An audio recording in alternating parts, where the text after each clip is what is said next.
campagne des raisins de table, elle a débuté par les plages, la cueillette des raisins à la plage, et qui se situait à peu près vers le 20-25 juillet à ce moment-là. Et les plages, c'était grand, ça partait du centre aéré, là, de Maguelone, du numéro 1 jusqu'au Salestier. Il y en avait, je ne sais pas combien, peut-être il y avait 100, une centaine de l'eau. Et on ne pouvait pas y aller parce que, à cause du canal. Et voilà, on allait avec le cheval, on fait jusqu'au canal pour porter les outils ou les corbeilles pour les raisins et tout ça. Et puis après, il fallait prendre la barque, traverser le canal et traverser, c'était le 3e pont, nous, là-haut, traverser l'étang et puis on allait au bord de la mer. Voilà. Ah, c'était immédiatement au bord de la mer. Oui. Parce qu'il y avait des... Ils emballaient là. Et oui, il y avait des petits masses. Ah, au canal, il y avait des petits masses. Oui, il y avait des petits mazettes. Il y en avait même qui étaient grands, hein.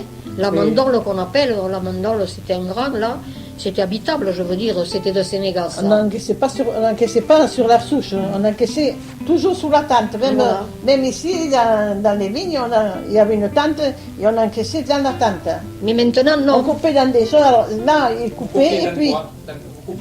Dans des mucis. Dans des mucis et après sur la... Voilà, et alors on allait sous la tente et on arrangeait, on les triait. On emballait. On les emballait comme ça.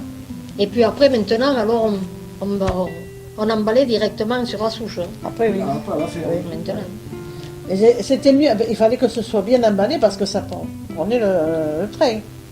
Parce qu'alors, dans ces petits mucis là que ça, quand ils arrivaient à la maison, on mettait un couvert, on le ficelait. C'était fermé. Et ils étaient fermés. Alors ça supportait le voyage. Et oui. Ou un bonnet. Et allez, on portait ça à la gare. C'était pas comme là, c'était pas des couverts, c'était enfermé. Oui, il y avait un couvert dessus. Des couverts. J'en ai encore moi, je crois. Et alors ils étaient bien tassés pour pas remuer. Ils étaient assez bien tassés pour pas que le trajet, ça allait à Paris quand même. Hein. Oui. Puis alors après, il est venu les expéditeurs. Alors les expéditeurs, parce que là... C'est eux qui venaient Au avec début, camion. comment vous vendiez au début?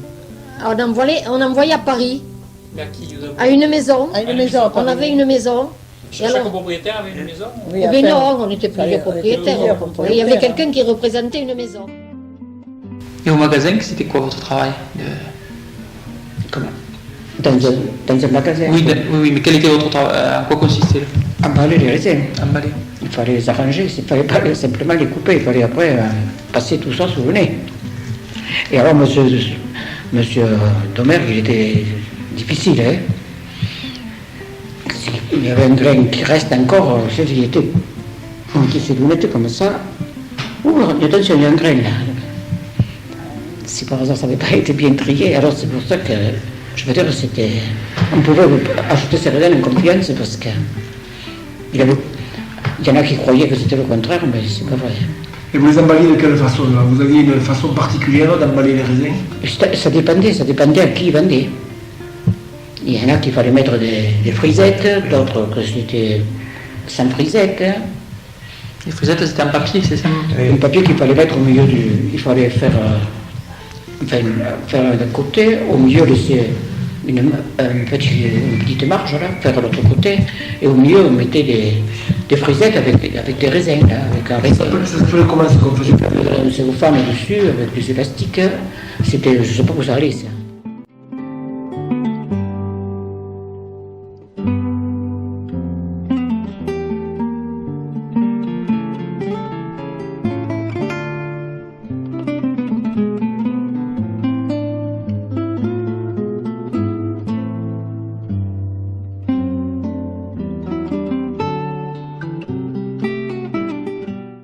Oui, exactement, les raisins, ça a été en 31.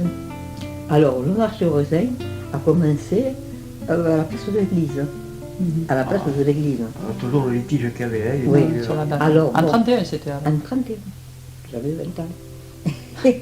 Alors, on a fait ce marché en 31. Et puis, on a trouvé que c'était un peu à l'étroit pour circuler. Parce qu'il y en avait des raisins. Alors, on a pensé qu'il valait mieux le faire là-bas, à la place au marché. Au sport. Oui, au sport. au terrain de sport. Alors là, les voitures sur 2 rangs, ça commençait à Unico, là, maintenant, et ça finissait là-bas, Vignes-Chapitre. au Vignes-Chapitre.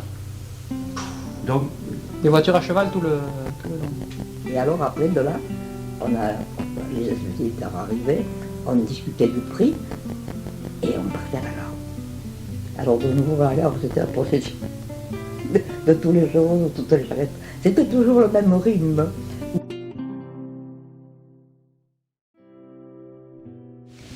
Tu vois des fils de charrettes qui partaient des machines de grosses médailles et qui arrivaient au bout de la côte là-haut.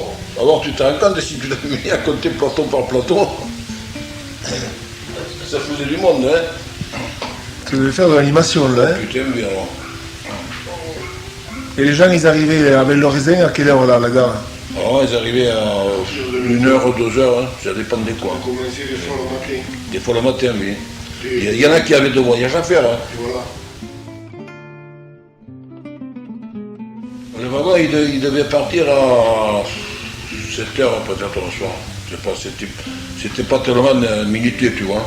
Parce que, premièrement, des fois, ils attendaient que le type, l'expéditeur te disait « Attends, il me faut compléter celui-là » ou... On attachait des cajots jusqu'au pôle. J'avais posé, moi, j'avais fini des wagons à Montpellier, moi.